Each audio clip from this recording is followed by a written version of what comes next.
दिवस नावळ, पण हे कशामुळे होते? पृथ्वीच्या परिवलनामुळे. तर हा आहे बाहेरचा भाग, ज्याला आपण काय म्हणतो?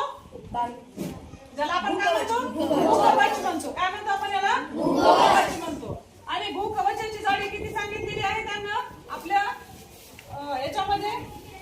भूकवचाची जाडी त्यांनी सांगितलेली आहे 30 किलोमीटर. म्हणजे हे वरचं जे भूकवच आहे ज्याच्यावर आपण राहतो हे खाली खोल किती किलोमीटर आहे? 30 किलोमीटर आहे. किती? नंतर काय आहे मध्ये आपण बघितलंय. तर हा जो पिवळा भाग आहे हे काय आहे? पृथ्वीचा प्रावरण. म्हणजे हा वरचा भाग आहे त्याच्या खाली काय आहे? प्रावरण. प्रावरण हे किती किलोमीटर खाली आहे? आणि त्याच्यानंतर मग काय आहे? ते ऑरेंज कलरचं आपण काय दाखवलं? बाह्य गाभा. गाभाच आहे परंतु बाह्य गाभा आणि अंतर्गाभा दोन भाग.